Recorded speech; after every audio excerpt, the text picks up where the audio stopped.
О, так чути, так? Доброго дня. So you can hear. Good afternoon, journalists. I'm Kateryna Glazkova. I'm the deputy editor of Forbes magazine, and I will be moderating the first meeting, which is part of Ukrainian Media Center of Reforms. That is the first discussion on whether we need reforms in Ukraine in general, what should they be, what should be done, why certain things are not done. I hope we will not be discussing who's guilty. I would like to introduce our speakers for today. I will start from the lady Oksana Prodan, the MP and the first deputy head of the Parliament Tax and Customs Committee, Volodymyr Dubrovskyi, Center for Social and Economic Research Case Ukraine, Taras Kozak, the coordinator of the group Tax Code, the project New Country, the Vision Project, also Oleksandr Kirsh, the economist, Buhgalter, editor-in-chief magazine, Leonid Rubanenko, the president of the Tax Consultants of Ukraine group, and Illya Neskhodovskyi is from the group Tax Reform. We will be talking about reforms during war. Why is it possible? Why it should be united? I would like first to say that I believe that everyone will agree. Maybe some of you will not support me in that, but I believe now there is such a delayed demand for reforms. Now I talk to business a lot, and probably not all businessmen now think that what will happen in 1 or 2 months after ATO is completed. We are thinking more and more now about ATO, about how to finance the army, what to do with that, and there are some small and big victories, some problems, but when everything is over, and I do hope that it will be over soon, we will may have the social outburst when people come home, when they have to work, when people have to get salaries and pensions. If we are not talking about reforms now, if we say that, okay, there's war now going on, let's do it later, we may just waste time, and I believe that the participants of the discussion will agree to me. But nevertheless, I have to put the question. There's another opinion that we cannot talk about reforms. That is not the most important thing. I would like each one of you very briefly to say, are reforms possible? Is it possible to implement reforms during this time? And do we need big money for that? That is also very important. Who will start? Taras. Thank you. I'm Taras Kozak again. I believe that Chinese are very smart when they say that crisis is like an opportunity. And now when we have the war is the biggest crisis we can imagine. On the other hand, that's the biggest opportunity. The biggest opportunity now when we can implement reforms that we delayed for 20 plus years. Because despite the fact that in the country there is this problem, this tragedy, we have the window of opportunities, understanding of people. They understand in which situation we are. And I'm grateful to Russia as well. When I was at the March of Peace in Moscow, when there were 80,000 people there, I was thanking Putin because he helped our nation to be created. And now I would like to thank him because now starting this war, he opens up the window of opportunities for economic reforms. And for that we need the government of reforms, which we never had before. And I hope that we will have this government, technical government, not populistic government, and people will understand. People will understand. If we have no reforms, we will not have Ukraine. Thank you. First of all, I would like to clarify, I am the senior economist in Case Ukraine. That is the old information. And also I represent the Reanimation package of reforms. I work in the group on tax reforms of the Reanimation package of reforms. Why? Because those who perished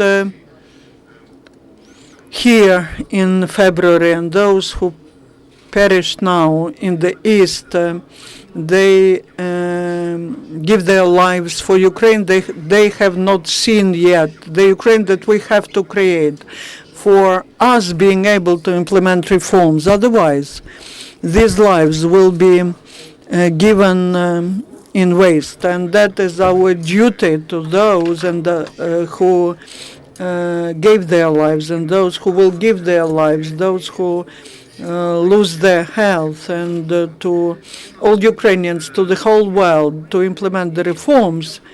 And I agree with Mr. Kozak, because if we do not implement reforms, then there will be no Ukraine because of two reasons. First of all, our economy was in a situation in which it could not exist, and that is why Yanukovych went for assistance, and it was given in Russia to him. We know that. And secondly, I agree with Kateryna that when people come back and when they see that everything is as it was, nothing has changed, then we do not know what will happen, how it will end up, and Putin will make use of that. And the main reason is either Ukraine will be successful or people will be disappointed in Ukraine as the state, as a country, and Putin really will achieve its objective that there's no Ukraine and there's nothing to talk about. And I would like to emphasize that what is meant here is not just the state. The state is not very capable, and it will not be capable in the nearest future. First of all, because Putin will be hampering it to become capable. Even by the war, unless we had the war, the state would be able to concentrate on something else. But fortunately, we have something that Putin does not understand. We have the civil society.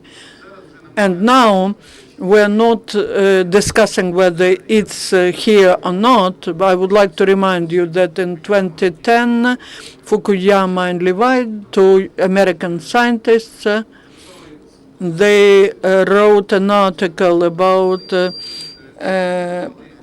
the development, and they give an example of Ukraine where the initial impulse for the development will start from civil society. That was back in 2010, and last year we were discussing whether this may happen or not. Now it's obvious that they were right. They saw something. And we cannot lose this chance, waste this chance. Our civil society that was created at Maidan and that got stronger when helping the army, it should become the main engine of the reforms. It should control all the governments. It should control the parliament so that the politicians, reformists can get their chance, and those who oppose them could get a powerful rival, not just at political front, but in the civil society. Oksana, Prodan, we have today to ensure implementation of reforms. That's the parliament, the president, the government, the civil activists who were at Maidan, and now they want to change Ukraine to the better. We have to ensure implementation of reforms, first of all, so that the guys who are in the East have where to return when they come back to Ukraine, so that they have salaries and good conditions of life. That's one part. There's another part. Today, the successful ATO requires money. And this money could be found in different ways. We can find them pressing on business, but we can also create opportunities, new opportunities, new ways for development of business, taking Ukraine outside of the shadow Ukrainian economy. And these are the reforms which Ukraine needs. I believe that if now we do not ensure implementation of reforms, then we will not waste time. We can lose Ukraine, that's definite, because people who are now standing for our future will come back home, and then they will be standing for their opportunities. So I see the task of the parliament and of the authorities in general and the civil society is to prepare and ensure implementation of reforms. It is important that these reforms are not populistic. It is important for the reforms to be necessary, such that will ensure the development. This should not be the reform of one position or one sector. This should be comprehensive reforms which will ensure the real impetus for the whole Ukrainian economy. Oleksandr? In Ukraine, reforms are needed. They were needed a long time ago, but the last 20 years, these were mostly declarations of reforms, imitation of reforms, talks about necessity of reforms, neither revolution or counter-revolutions, did not give any real impetus to a realistic implementation of reforms. War is the last chance. Even if the war doesn't give a necessary impetus for reforms, for radical reform, for cardinal reforms to Ukrainian economy, then it will be like it is now. It's not just despite the war we have to reform, but because we have war, because this is probably the last chance, the last impetus when reform is not just needed, but when it will be perceived by the society with understanding, even in the part where it is difficult to talk about reforms in peaceful time, and political parties are afraid to do so because they're afraid to lose votes. The reform cannot be populist because otherwise it will be a pseudo-reform. The reform should be such that initially will be not popular with population. It will be tactically dangerous for political parties because possibly it will reduce the number of votes at the elections for those who implement them, but strategically we need it just like, and it's inevitable, just like our way to Europe. If we fail to do it now, we will never do it, and we were saying by local domestic producers' goods, but our goods fail to find final consumer in Ukraine. But now when the war is here, there is the final consumer, but unfortunately not alive. If the economy doesn't find live consumer, then the military economy, war economy finds dead consumer of the products of military purpose goods. But for that not to be repeated, for Ukraine to be as strong so that no war is possible with it. For that we need cardinal reforms. If we fail to do that now, we will never implement such reforms. Thank you. Yeah, the floor is yours, Mr. Lalin. Good afternoon. Esteemed colleagues, I would like to focus your attention on the fact that not only ordinary Ukrainians should understand that it's not everything quite fine in Ukraine, and that there is such a negative phenomena as the war. And moreover, we should understand that there is the war inside enterprises and companies in Ukraine, although it is not as obvious as real war, but actually we had to start from the war inside enterprises and companies, that is, from the economic war. The Prime Minister from parliamentary rostrum mentioned that we cannot expect to have real reforms when we have the documents similar to the letter from June 5th about tax reform, when there is scheduled to form working group on tax reform immediately and to prepare a report without any exact indications and well-developed procedure, how the group should work, what it has to analyze, what should be the outcome of this work. Actually, this has created only the shell for this group, despite specific facts. Please excuse me for interfering into your intervention, but I would like to ask a question. Whether reforms on Ukraine depend on an individual who occupies some specific position, like the prime minister or leaders in the parliament or whoever it could be. I'm not asking a question about some specific prime minister, but in general. An individual who's authorized with the powers in a society has a responsibility towards society.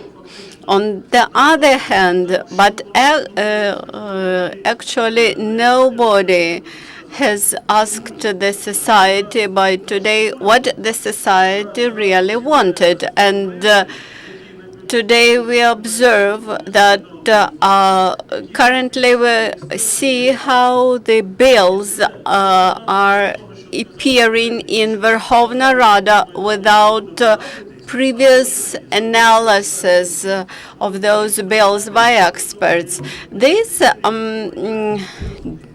ruins what was agreed on Maidan, that the draft laws should be made public at the stage of their drafting. Actually, we're doing now the same we had been doing for a long ago and for many years. You are looking for somebody whom you can blame, who is guilty.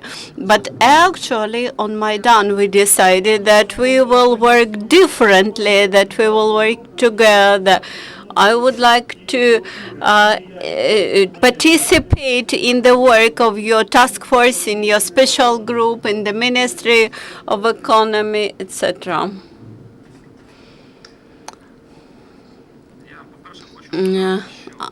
I would like to say that we have two front lines today. The first front line is located in the east, and there we have our enemies. These are Russian-backed terrorists and militants. And the second enemy is inside Ukraine. This is corruption.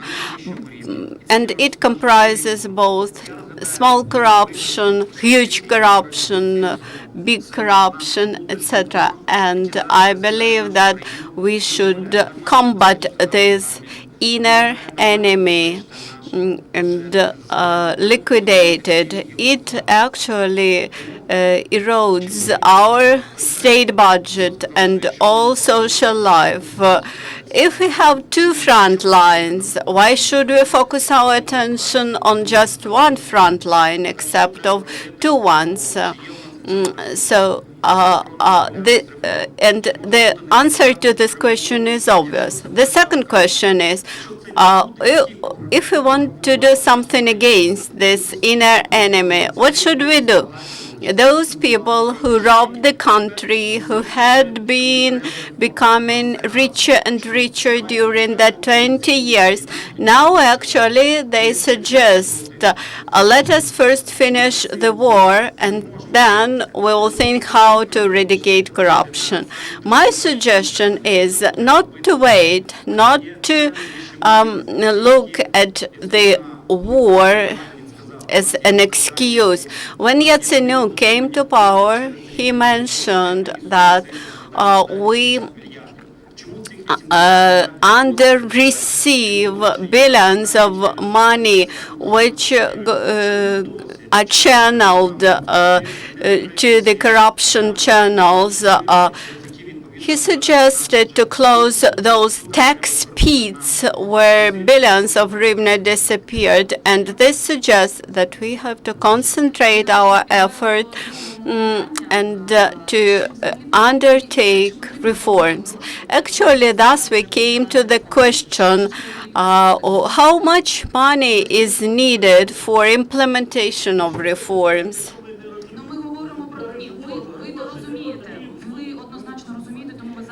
For reforms, money is not needed. Yes, that's you who understand it, but there is a rhetoric, there is a discourse in society and the broad discussion that we need money for reforms. Reforms are just legislation, new legislation, which you have to pass to implement reforms. There are several illusions about reforms which are very much exploited. Reforms, the first illusion is that reforms are usually unpopular, and there is a general idea that behind this stereotype that when you have a welfare state, when you cannot afford all the social payments in this welfare state, then you have to think how to cut down the state expenses.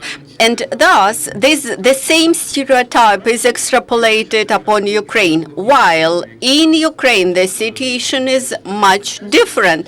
And the most urgent reforms which we need in Ukraine, they would allow us to eradicate abuses, all sorts of abuses, which is called corruption, which is abuse of authority, and the interference of the powers and business. We have a good examples, those reforms which were implemented by Prime Minister, not President, Prime Minister Yushchenko back in 1990s when he led the first reformers government, and this actually made him very popular, and due to that reforms, people were able to get their pensions.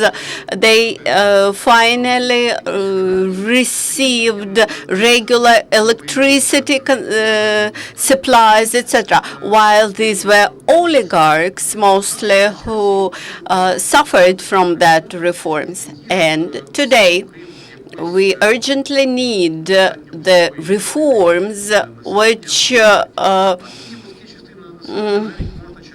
will bring inconveniences and which will not be beneficial for a narrow group of the narrow sector of the society, which can easily be corrected.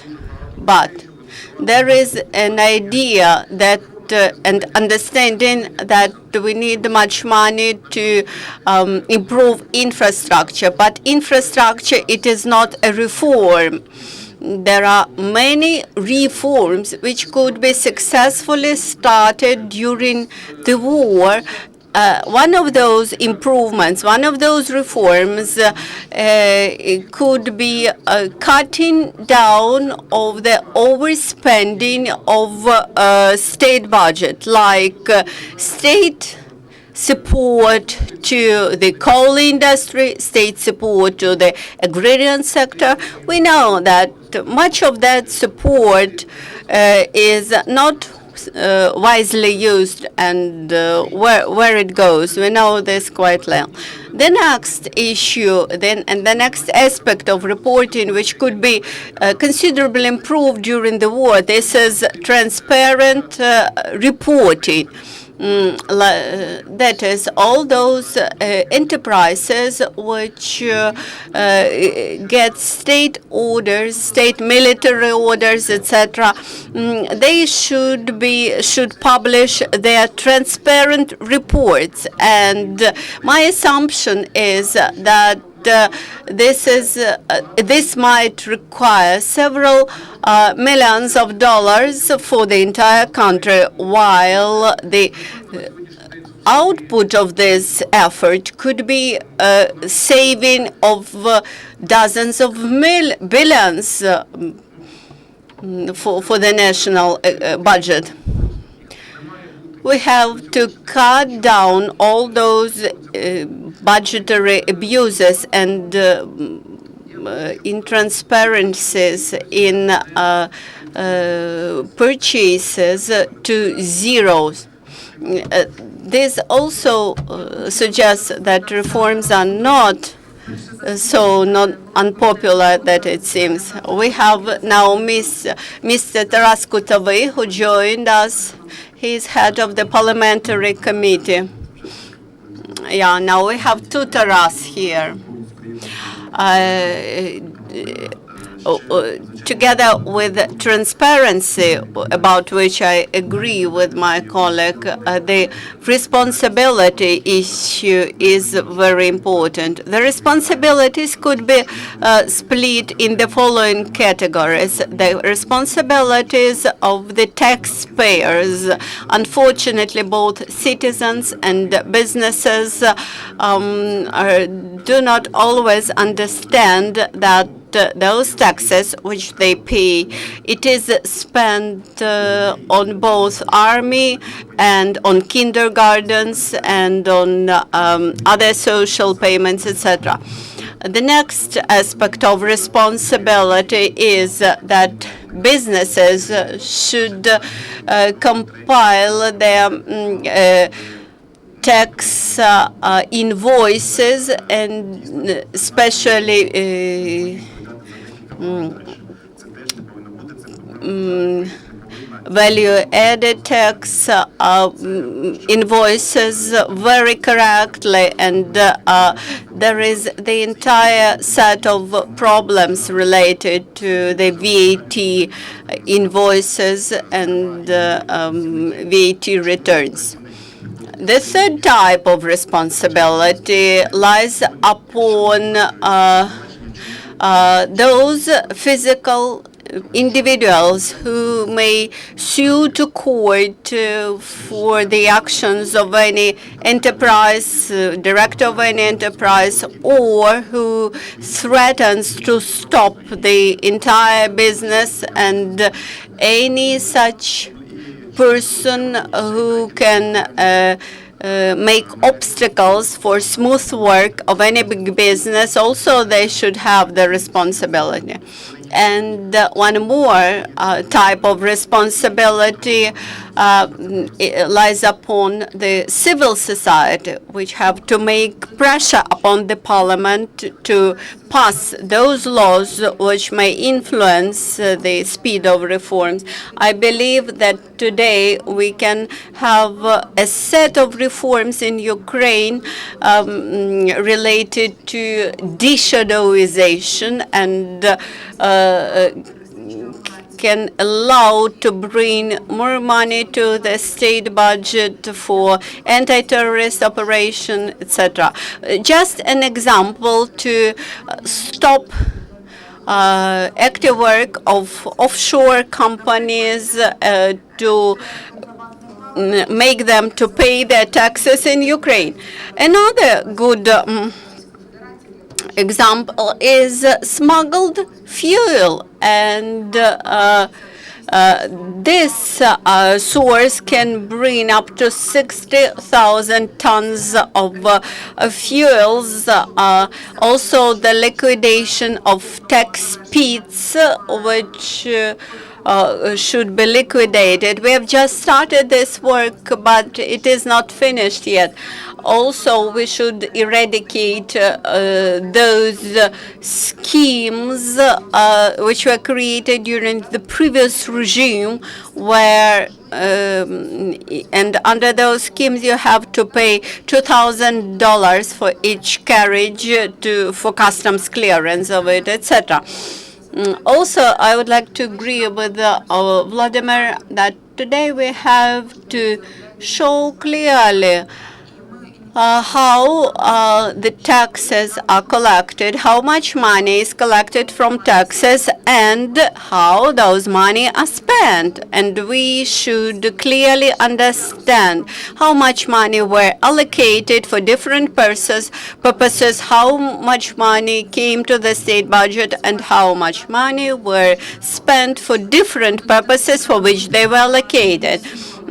Actually, this should be done at all levels of powers, even at the regional and district level. This is like in the United States. Yes, I agree with you. The state treasury should compile such a pyramid showing how much money they collected, how much money they transferred to for example, the Ministry of Agrarian Sector, and then the ministry should report how they spend this money.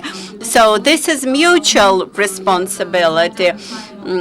As ordinary citizens, as ordinary taxpayers, we know how much money we pay to the state budget, and then government officials have clearly provided us with information how much money was spent for roads, for infrastructure, etc. The city mayor who takes care about her town should be able to build up absolutely transparent reporting on the website, for example, and show how much money the city spends for different purposes. In this case, when the city has a very transparent budget, it will be able to apply for the international sponsors programs like the World Bank, etc. The last year, International Center for Policy Studies, think tank, has invited international experts, civil society, etc., round table, and there was a discussion about new approaches to the tax legislation, how to remove those tax pits and how to eradicate those tax schemes. That is, my message is that we have developed the outputs of that round table in a form of the draft law, and this draft law was published. Why should we start from scratch and think about new concept? New chapter devoted to the corporate income tax, new chapter devoted to the VAT, etc. The draft law allows to eradicate tax pits and tax schemes, tax evasion schemes. Speaking about the cost of reforms and about popularity of reforms. The reforms should be individually designed for each country, with taking into account the specificities of the country work. If there were no national specificity, there would be able to develop one model law for all the countries where it should be simply passed and everything would be okay. Yeah, so making reforms in Ukraine, we should keep in mind the Ukrainian specificities. We should not take the European models and just copy them. We should keep in mind the specificities of Ukraine and also the comprehensiveness of reforms. Of course, the anti-corruption combat could not become popular per se.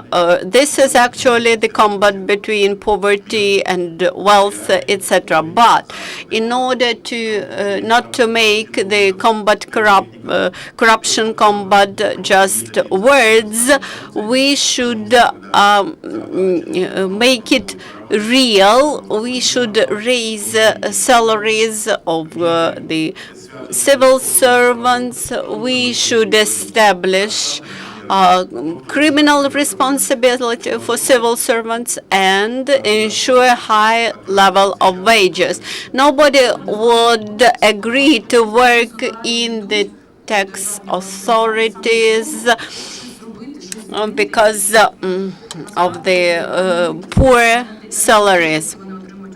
I would disagree with you. Currently, so many people, they join civil service in order to change something in it.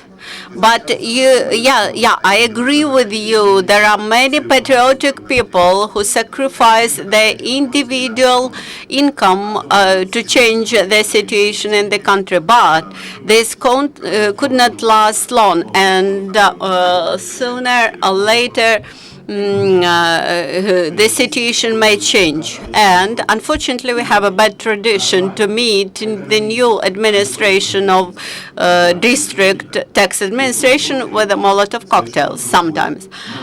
This suggests that we need a new level of the economic development, new level of taxation, which should be a fiscal function.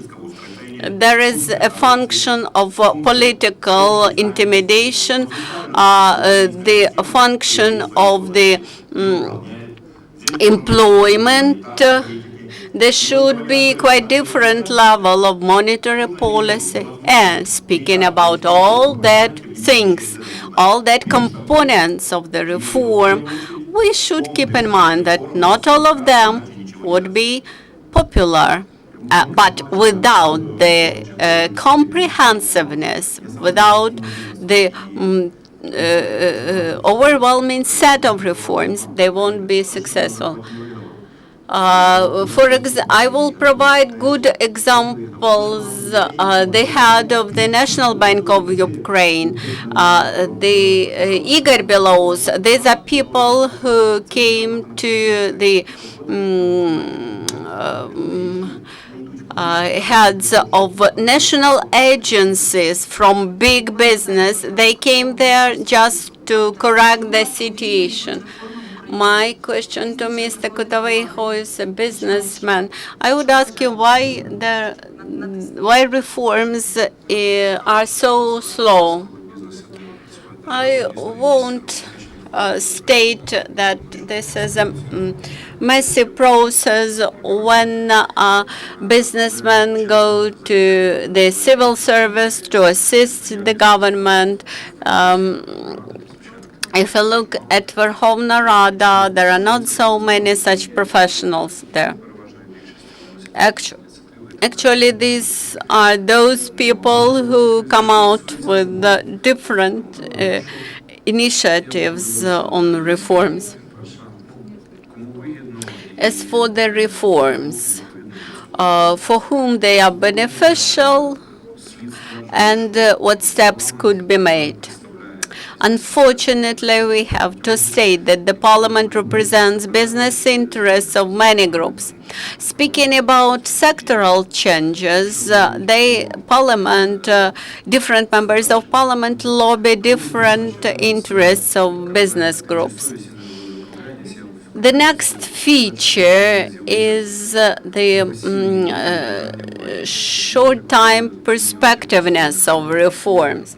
Many people who came to government bodies today, they came for a short period of time.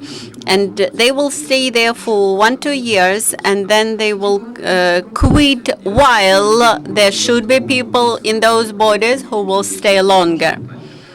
I would like to analyze the causes for that underlying problem of corruption. There are mechanisms why the corruption exists. The second is the motivation for corruption in human minds, and the third aspect is the absence of punishment. We have to filter out those people who come to the powers, and here, from this point of view, lustration should be continuous. So the public governance is inefficient, is untransparent, and inefficient. We have to ruin this old system. So this is your function. You are members of parliament. You can change something. We have to change the membership of this parliament. For this purpose, we have ruined the coalition. We need new parliament in order to be able to vote for necessary laws in order for reforms of this country. And about the agrarian sector. One of the most painful reforms and the painful changes in the budget, they involved the agrarian sector. My friend Skovoroda mentioned that do not teach the apple tree how to bring apples, just terrify those pigs who approach to this apple tree. That is, the agrarian sector could develop by itself. But we should think very carefully about governmental privileges, etc. We should think about profitability, about those sectors which are profitable and create jobs. So the final profitability of the sector should also take into consideration those tax pits. Звичайно, в цьому розрізі з'являються надбагаті люди. От якраз це основний напрямок, в який треба працювати. Тому що є дуже багато людей, які сьогодні, можливо... There are a lot of people who use those services, but they are quite normal businesses. And so agriculture, as the council one tax, the state owns 10 million hectares of land. That is the third of all land, agricultural land, and 6 are under rent, 4 somewhere on the black market. And we have the state has 114 public enterprises in agriculture, and a little part of them are profitable. If you just multiply market approaches, not to sell land, but to rent all that land, multiply that, even those you will have $4 billion, and this is a typical from where to get money from for the budget. It's about the efficiency of the government. If we speak about profitability, I would like to say that the problem is not what profitability owners have. We have a problem, that a strategic problem with reforms, that we the process of entrepreneurship is frozen. So the growth of enterprises from low level to high level, and to the development the entrepreneurial talent, and that any nation depends on that talent, and on how it is realized, how resources are redistributed, and according to the talent. productivity of economy depends on that, and efficiency depends on that. So all those selections, all those benefits, all the rest, all of that is then formal and not formal. It is focused at the status quo to fix it. Those who are rich, who are in power, they have a chance to be there, and they could keep real businessmen on distance with different means, starting with the tax system and ending with public assistance. In this sense, we need cardinal reform, radical reforms, because at present, the situation with entrepreneurship is very bad. So there is this process of entrepreneurship. It doesn't develop like growth and reduction. And also, we don't have bureaucracy.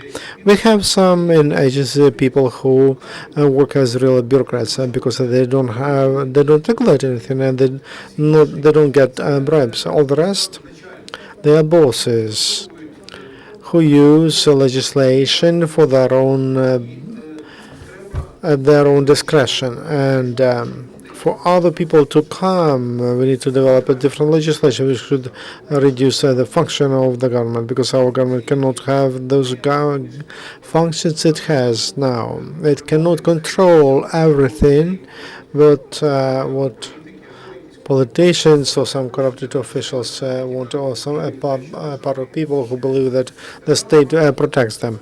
The state should reduce its field of responsibility, but in that area of responsibility, that it is responsible to be transparent and honest as a real bureaucracy. And the tax system, which we suggest from NPR, that's what it is about. And we need to reduce all the functions of like assistance to someone, benefits to some, and also informal benefits. We should not have that. And also like to forgive or to forgive abuse of tax law. Everything should be transparent in this sense, like a simplified system of taxation, clear. First comment as to agriculture, Ukraine. This is Ukraine is on the third place on export of grain after the US and EU. And after those amendments, there is a question whether we'll have the same results, because the result of donation subsidies in EU, we don't have that. Should we worsen their conditions as to efficiency reanimation package of reforms because of its.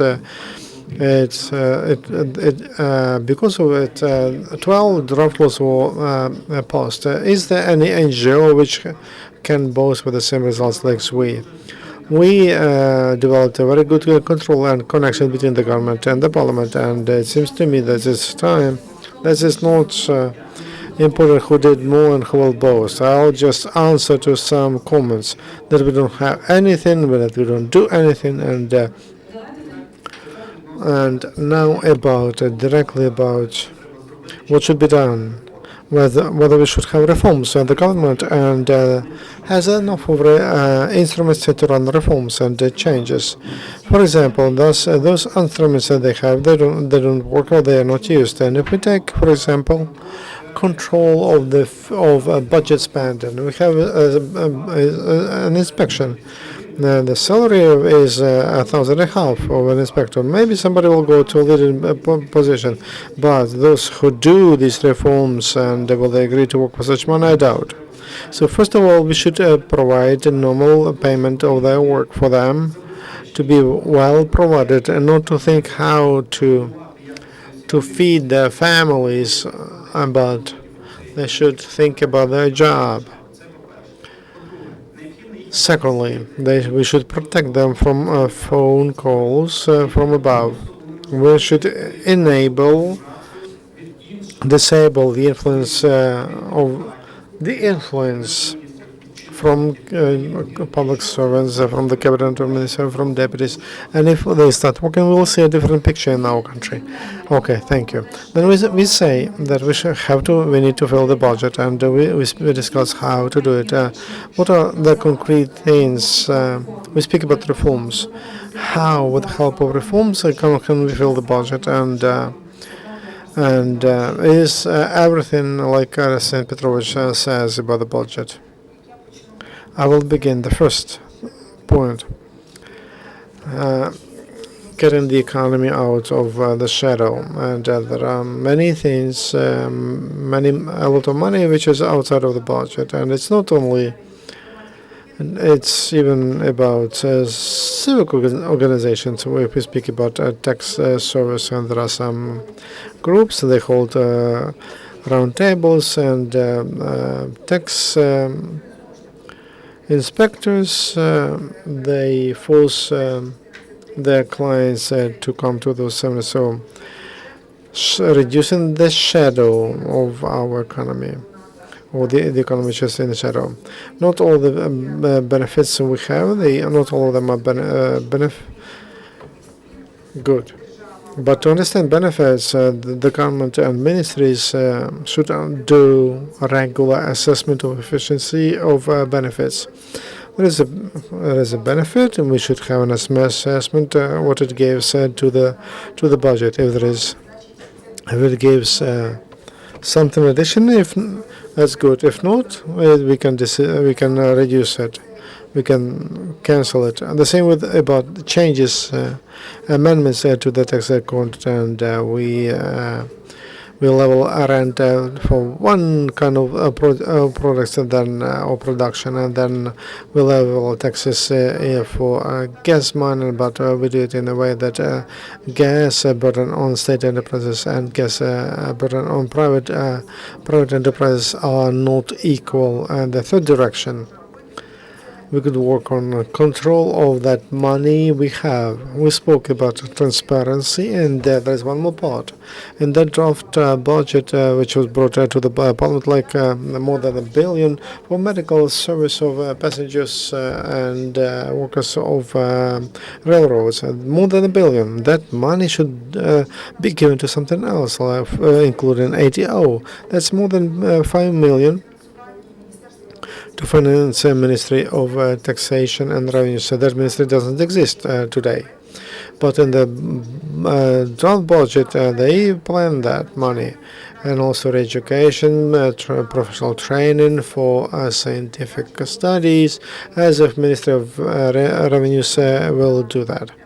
Then we have money for Meteorology Museum, for example, 200 million to cover debts from Euro 2012. And there is a schedule of payments we have what we have to pay to the state. But 3 months ago, when we did the sequester, we didn't have those 200 million, but now we have them. So we should audit what we already spend inefficiently. Next point, reduction of administrative spending, like institutional reform, and bring together many unnecessary state bodies. I don't know whether they are made to earn or just to provide position for some people. An institutional reform and the reform of the number of people paid from the budget. The government suggested to send everyone for 2 months without a salary. It's not efficient. We have to reduce. There are ministers who say that they are ready to dismiss 70% of their staff, and those 30, they will have a big salary, and we will speak about the future and what is very important. And there will be no development of economy in the future. And even now, it will be very difficult to find new money. There is a deregulation. We have a lot of draft laws, and like 9 of them were supported by the Reanimation package of reforms. They are in the parliament, they are registered, but they are not brought to the agenda. Draft laws which reduce self-cost of our production, and draft laws which protect ownership and motivate investments. Why are they not brought to the parliament? Why they are not brought in? Because they're not brought in. I cannot give you names, but that is a basic draft laws which are needed for economy and for serious changes and small changes, and it's about responsibility, etc. And I can give you the list of draft lists, and she names them numbers. Those are draft laws which became laws. Those are they mean the regulation, and they were approved in the parliament. But the business doesn't feel them because there is no additional acts, and we say that the regulation is like fresh air for economy. In our discussion, we feel the lack of representatives of the government because. If everything is there on the level of draft law, so we have to ask them why. I have a comment about benefits. I'm not as optimistic. I don't believe that our state can assess which benefit works, which doesn't. The state will never do that. That will be corruption and corruption and corruption. All benefits should be cancelled. All subsidies and illegal ads should be stopped. There should be the law passed according to which benefits or subsidies could be given only to physical entities that the government exists to take care of people, not to take care of those groups, legal entities, and people are born to live, and enterprises are not born to live. They are born to serve to people. If they serve poorly, then they should leave and disappear, and they should be replaced with others. Thank you. Our state is built on principles of social issues, populist, for the support, for the broad support. For example, you know that there was a raise of scholarship for students. I don't know whether it's a good time or not. And do we need the state to pay pension to students? It's a very populistic step because they have the right to vote in elections. And it's great to give them a raise, but we don't pay the scholarship to pupils in schools or to kindergarten students for them. It's 50 hryvnia, whatever they want for us, to business, and like a bad host treats a cow. It's eaten a lot, but gives not a lot of milk. I am a banker, but for last 3 years, our main demand for our services was to how to run from Ukraine. Everybody's run from business from Ukraine, foreign business. So they did, and those who cannot, they are taxed, and we cannot use a tax for war, and we can so all business will die and we'll have nothing. So we have to improve investment climate. Nobody is thinking about that. Foreigners will come to us. They will not build anything. We don't have our own money to build. We have to change an approach, and we should not twist the last kopecks from the economy, but we should give it a chance to develop, like they did in Georgia. They started under the same conditions. In 2004, they have corruption worse than we have. What they did, the regulation, full regulation. They cancelled a lot of laws, a lot of agencies, controlling bodies. And business, they saw expenditures of business. Of course, they have to pay taxes and they to pay salary to people. But also regulation, sticking to regulation. Some companies, investment companies, have more than half of the staff that are responsible for reports. We report to Commission, to tax inspection, to all and a lot of organizations to whom we are responsible to provide those reports. Do they add that an added value for that enterprise? No. Should we give them have we to pay their salary to them? Yes, and we need to buy computers, etc. We speak about for years about deregulation. Yes, we speak about that, but results unfortunately are minimal. Thank you. You started to speak about international investments. We have a closed circle. Our international donors say that they don't feel comfortable to give us some money until we show some movement to reforms. On the other hand, we cannot run reforms because we have problems in the country. So we have to get out of this circle somehow. They are waiting for deregulation for years. What should be done?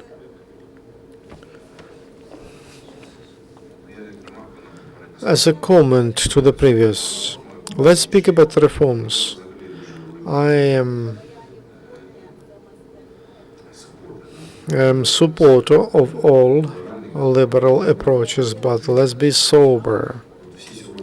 All our enterprises, Krukivsky building, let's take it to the competition with those enterprises which are developed. Will it win in that competition? No. So that's why I believe that we should give a preference to our producers, which create real products. Why? Because we say a lot of people provide the reports, but those people are paid their salary. If we dismiss them, I don't mean that we should not dismiss them, but we should find them a job in the real sector of economy. We don't have such sector of economy. We need to have some other enterprise where they could create that added value. Make that added value, but we don't have it. So we should be balanced everywhere. Of course, market rules will bring to maximal results, in my opinion. But in this transitional period, we should be balanced.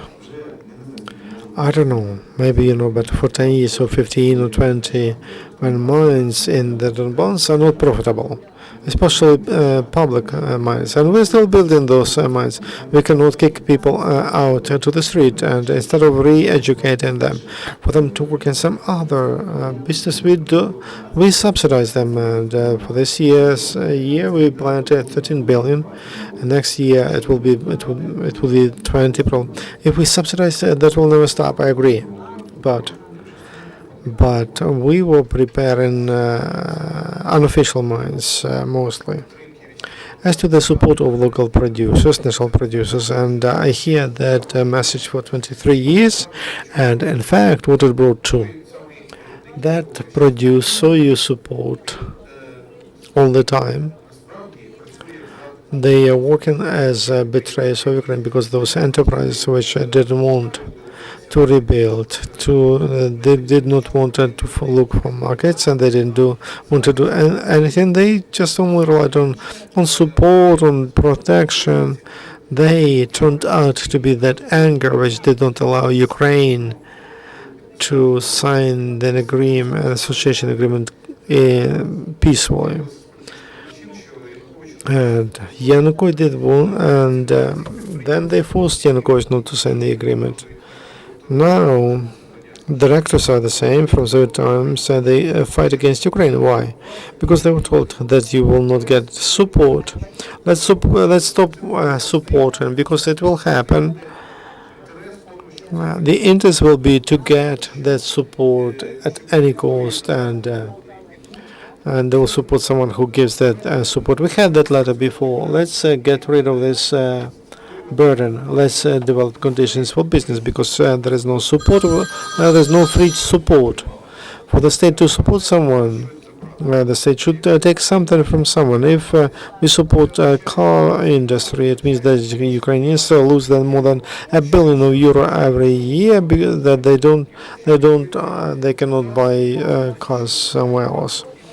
If they support with subsidies, it means that they take from private business to create jobs at some enterprise. So they destroy more than 2-3 jobs for such a job they create. Benefits, what does it mean? And if we take more from efficient and give to not efficient. Wonderful policy. And that's correct. That's correct. If those efficient foreign enterprises, because for years we took for Kryukiv new and we had they were able to build new trains, and what we gave orders out to Hyundai. And we should stimulate normal development. We cannot put taxes on foreign enterprises, only on we can tax only our companies.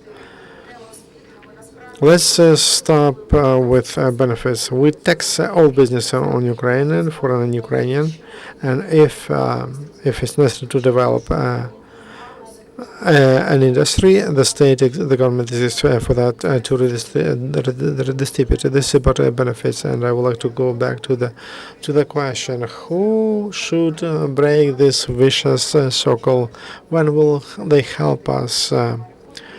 No reforms because no money. No money because reforms. We don't need money for reforms. We need to start deregulating everything for foreign investors and foreign international organizations to see that we really move in that direction. I would like to name one draft law using this chance, and which is really an exemplary, and it will allow Ukraine to say that we are moving to the reform 4334A, which provides changing all the conditions of business in Ukraine. We passed the law which provides that during 6 months, the Cabinet of Ministers, together with the expert community, together with international organizations, are obliged in all the industries to suggest to bring to the public new conditions to regulate business and economy. They should they are obliged to bring norms. The government is to provide a completely new concept of how to regulate European requirements, how to regulate economy. The same law says, if in a year after passing that law, no new norms are not enforced, so they're not prepared by public service, then in 365 days, 87 laws in the part of regulation of business, like corruption, regulatory norms, they will lose, they will not be in effect. What do we get? We'll have a real motivation for public servants to prepare something new, to prepare something which Ukraine doesn't have, because all the regulatory processes, and there were a lot of waves of them before that, in 2004, 5, 8, and as many governments, as many new deregulations we had. How did it end up? Public servants kept their own opportunities. Why? Because they chose, then they selected, and there is no motivation for public servants to get rid of corruption. Now we tell to the public servant, if you don't prepare to get the experts a new system of regulation, you will be out of job. And last week there was a draft law on security of food security. That's a very difficult law which regulates food industry, but it was developed by experts, international experts, nationals, and by government and MPs. And it passed in the parliament, although they were preparing it for 4 years. Do you have anything to say? Yes, I have a little addition that all of that will work, as you tell us, when state service and control over regulatory activity works.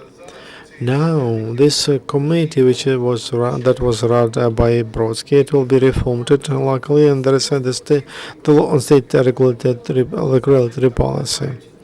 They should be done according to that law, and someone, and we, by the way, as a civic society, should keep an eye on every movement of public servants when they develop new regulations, and for that to meet the law on state regulatory policy. Only then will come to reduction of regulation, and that regulation reduction will be followed. And there is a institutional counterbalance to the burden of it. And so keep an eye what happens then to that data regulatory service.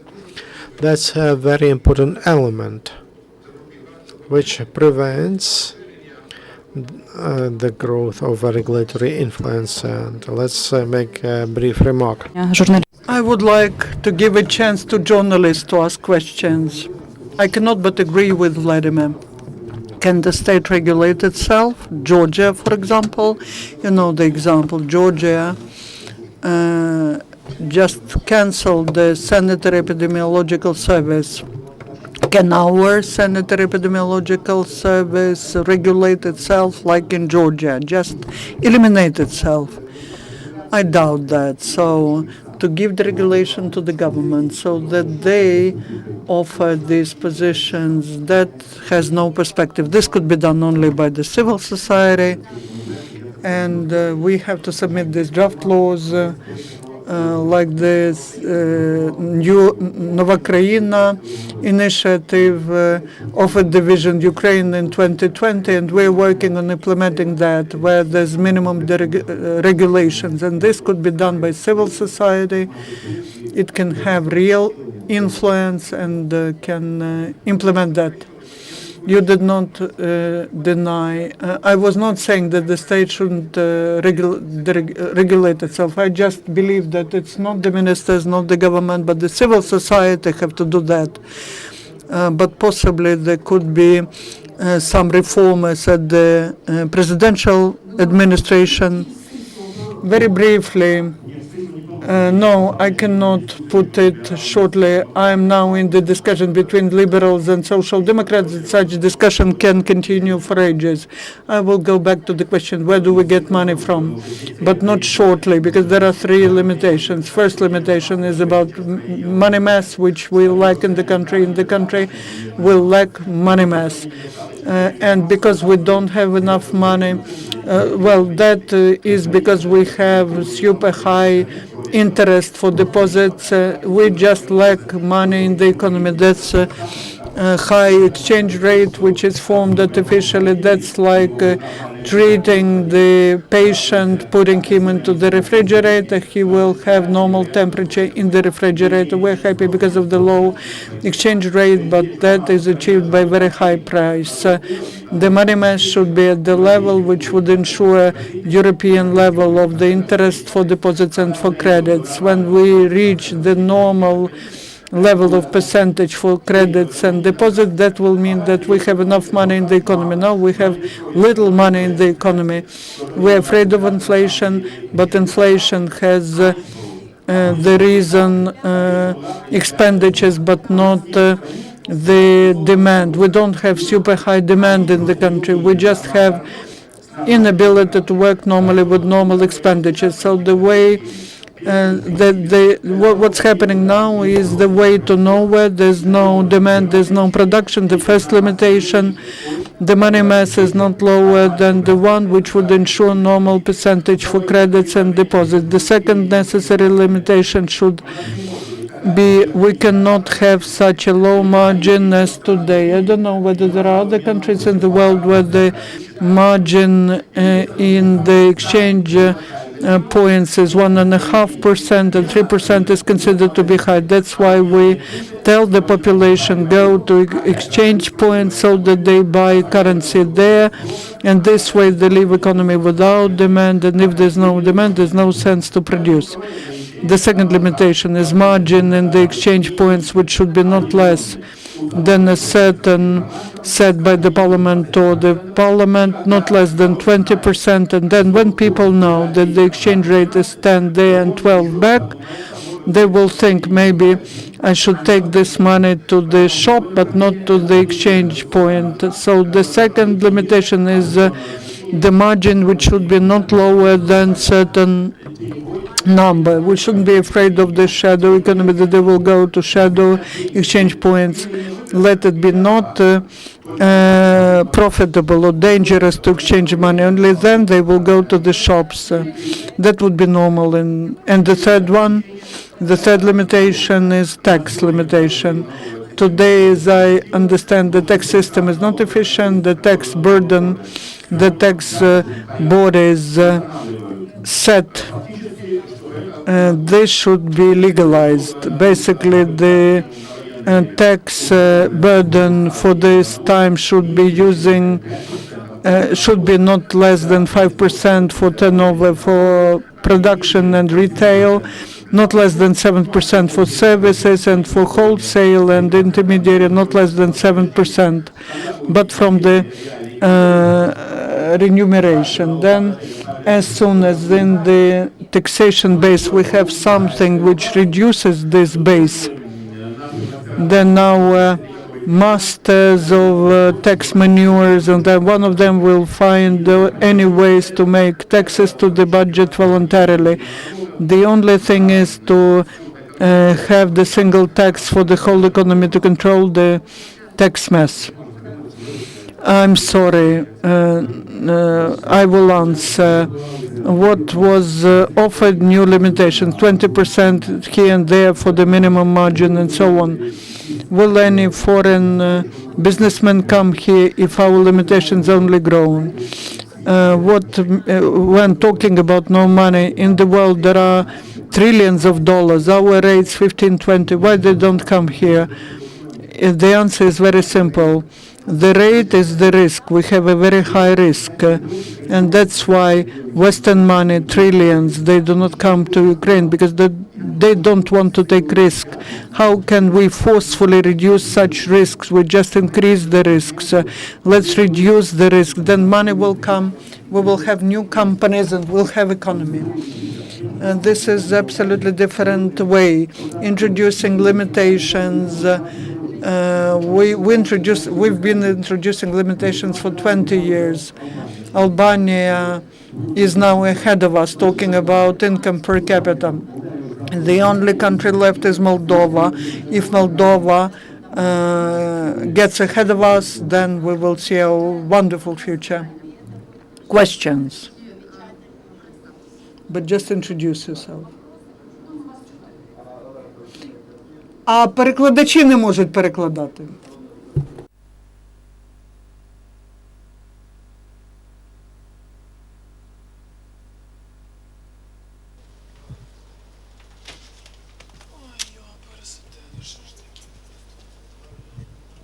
Чекайте, мікрофон вам дадуть. Будь ласка, повторіть, що ви сказали в мікрофон. For 20 years, I've been working on electronic Ukraine. Electronic platform is very simple. Electronic trade. There are people who are ready to introduce certified systems of electronic documents, starting from the Ministry of Ukraine, or Ministry of Defense. But basically, what costs 1 million, then we find out that it costs 5 million, and so on and so forth.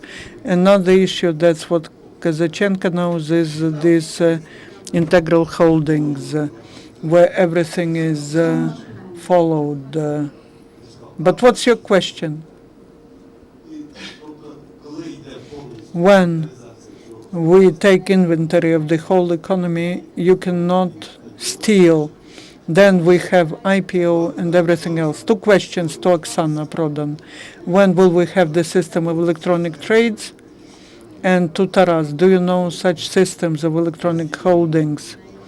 Can they be introduced here? We are preparing the draft law on public procurement with electronic mechanisms, which are working. And we basically, what we had did not work, and they could not quickly implement the necessary norms. And now I know that the Ministry of Economy, together with the experts, those who are working on the public procurements, and I participate in that, we are working on the new draft to introduce transparent procurements in Ukraine. Again, we cannot hear. ATO, they are procuring everything they need without the procedure of public procurements. they procure everything directly without any delays if they need that.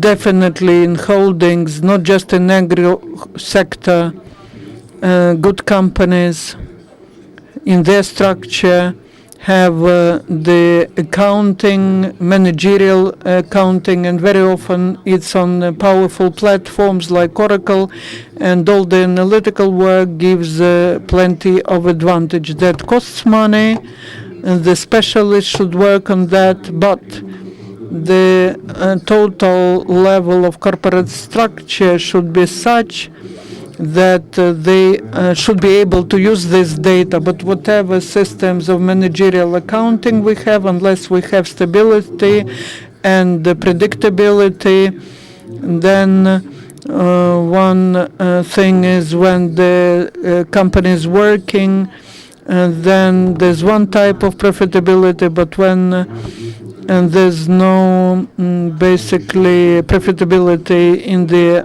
as the outcome, then there's no sense to do that. So basically, when the objective is just cash flow but not creating value, then there are many temptations to abuse and to manipulations. Oleksandr, the question is to you in Russian. You were saying that during the war, the economy is to be changed. Can you explain briefly how should the economy be changed so that the reforms are executed in the times of war? The microphone.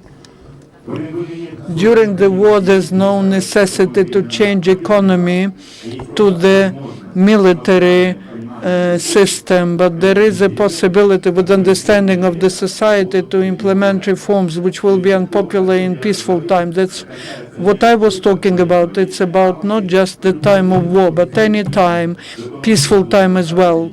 In the economy, there should be enough money for the economy to function. That's not just specific for the economy during war times. Where there's no money, there's no demand, and with no demand, then no investor will come to this country. In any economy, there should be normal margin, not 1.5%, but more. It's a normal experience. I just want to take it to Ukraine and don't see here any attempts to show liberalism in any economy. Taxes are to be collected. Just divide the tax mass to the total turnover. Look at the tax burden in normal countries and here, and you will see how Ukraine is lagging behind. We need to take Ukraine to European level. We need to take to European level the tax margin, the mass, the money mass, and otherwise we will not be able to develop. During the war, people will understand that. That's what I mean. Other questions? No questions. I believe then we can sum up, or maybe someone would like to say something important in the end. Or while you are thinking, I would like to emphasize what we were talking about a lot was transparency and responsibility. I believe these are two important words, without which not just reforms, but in our country, it's impossible to live in our country without that. So we get together once again, and I believe we mentioned that's our first meeting, and there will be more meetings dedicated to reforms, the roundtables of discussions. In certain things we did not discuss deep. We can talk about some sectoral things, about things in tax legislation, but that's for our future discussions. And now, if you want to say something, Oksana, I would like to thank you for this opportunity to discuss the necessity of reforms. Reforms are needed for Ukraine. Reforms will be implemented. It's not we who want it, but the situation forces us to implement them. And it is important for reforms to be efficient, to be quick, and the reforms which are implemented, they should be implemented in the interests of Ukraine I hope that we will be here again and we'll be discussing very specific projects which have been developed by different sectors. Thank you. I would like to ask each one of you what each of one is ready to do, so that we do not say that reforms are needed, that we are implementing reforms. Then, I would like to say that reforms, they are being implemented. I can say about what the parliament is doing. I enumerated there are several laws which are passed. They are drastic. They will change the situation. And the responsibility that Taras mentioned last week, the draft law 0943 has been passed. It will become the law when it's signed by the president. It introduces responsibility, financial responsibility for civil servants who work with business if they violate the law, and that led to loss of business. That's also there is the draft law which introduces responsibility, similar responsibility for tax bodies, and I'm sure that we will make all the bodies of authorities responsible, who will be responsible for all their actions. And also we cancelled many permits, and that's also reform.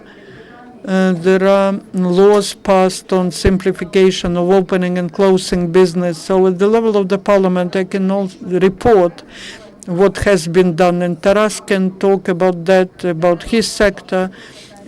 There are things which have been implemented, but the society requires re-elections. We need new parliament which will be more actively supporting cardinal reforms. They will not demand money for the unofficial coal mines, but they will be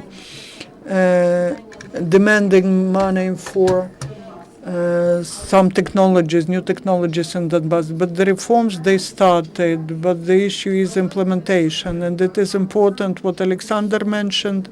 It is important for them to be comprehensive, so that these are not just several projects, several drafts. We were talking about the regulation that's needed. We're talking about the level tax field that's needed. But the investor will not come here until the property right is protected in the court. When we have this reform implemented, when business will not be afraid to invest into Ukrainian economy, then it will start operating, working. I believe that reforms they started to be implemented. Well, they started to be designed, but they're not implemented. That's probably the political issue. First of all, change of the Verkhovna Rada and illustration is the second important thing. We can say that our organization drafted several draft laws, the law on electronic purchases.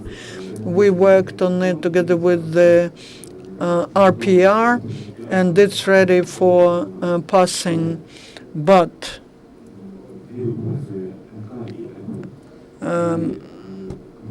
and the civil society, that's the force that can do it. They can develop new draft laws and plan reforms. The authorities cannot do that, neither in parliament nor in the government, because the government, the authorities are those people who were there in power, and they are getting ready for elections. So now we probably will not see any reforms. Microphone. Kharkiv, you are talking about large investments. How can large investments come when the war is going on? The war is waged because civil servants, they are still same people, old corrupt system, old yachts, new specialists come, they sit next to these for the salary of 1,500 hryvnias, and they have the yachts and big mansions, and the young ones want to steal. No investments come because the war is going on. The property right cannot be protected in war times. The civil servants do not do enough for ATO to be efficient. big business and the influence of diplomats, of Western civil servants, on Austrian civil servants, South Stream and Mistrals. That's the big thing. They believe that Maidan will go there with laws, with the property right. So please, your question. The question is, on the one hand, we cannot ensure the development of economy because we cannot cope with the war. That's not the question. That's basically your remark.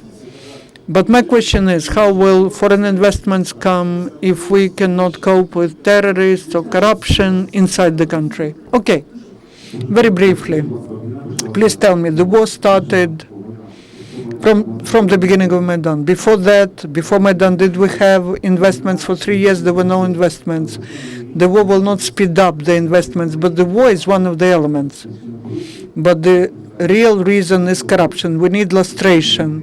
We need to win in this war. But parallel to that, not to waste time, we need to use this time for reforms as well, at least for drafting the reforms and the implementation. But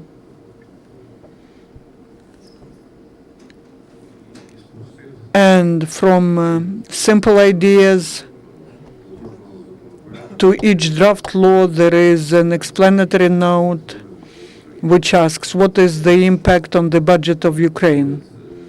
And I believe next to such important draft laws on human rights, we need to discuss only those draft laws which really influence the budget of Ukraine, because we have hundreds of draft laws which are registered, and most of them do not require any additional money, does not create any additional income. There are many draft laws which probably are needed, but not now. That's from specific. And that is maybe pseudo corruption in the parliament that should disappear. And English, and they have such an expression. The Turkey doesn't vote for Thanksgiving Day. That is about the parliament, which does not reflect the moods of the society. The parliament should leave because main changes, we do not see them now. Thank you. First of all, I would like to support Oleksandr because in our expert community, well, we understand that the economy needs money. The monetary base is restricted. The economy will not work. That's a remark. We do support that approach. Otherwise, we cannot launch the economy if we have no money. Now, what's suggested specifically? The proposals of our group are included into the Ministry of Economy. And these are as to reform of the VAT, the system 717. The specialist should understand how it works. That's the system which will allow not just to overcome the tax pits, but will also allow for the producers to have the reduced VAT rate, 7%, and the budget of Ukraine will spend less money for reimbursement of VAT.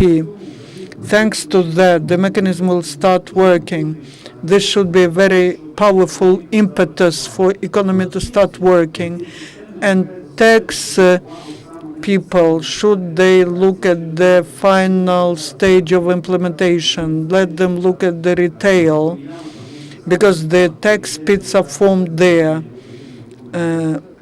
The same way, Oksana Prodan is the chief expert in our group. It's nice to work with her because she's for business, and her draft law on reducing the single social contribution to 17% is supported by our group. We believe that only if we reduce this burden on the salary fund, only this way we will help to take out of the shadow this huge mess of money which is in the salaries. Business should start trusting the authorities, and the authorities should start trusting business. And only when we have such mutual trust, only then the economy will start working. When there's mistrust from both sides, then the state does not reimburse VAT on the one hand. On the other hand, business, because using different tax schemes, does not pay proper money to the state budget, and that's the mutual confidence, the mutual trust, basically. And the new approach to profit tax, we have a new approach to some other taxes which we see in the US, in Georgia. There are certain issues there. They're working on how to better assess the assets, to achieve the social responsibility, and to make it impossible to avoid paying taxes. Our experts are working on that. This will improve the business climate in Ukraine. Thank you. Oleksandr, the floor is yours. We should not be afraid. We are at the bottom of a pit, and from this bottom of a pit you can move only up.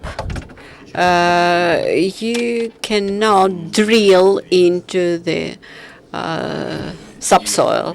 You should move up to show an investor that you are moving up, and the wartime will push you up in right direction. When the investor will see that you can do something, they will immediately understand that you have chances to become a civilized country. Without doing this, we won't be able to do something. I've missed part of your discussion, but when it comes to microeconomic things like money, like cash flows, etc. Being a practitioner in macroeconomics, I immediately understood that the theory, which is reflected in all economic textbooks, they do not work in Ukraine, because in Ukraine we lack some institutions, and this is the key thing which we should do before implementing the macroeconomic theories. We should establish specific institutions, and this was the reason why Maidan raised and before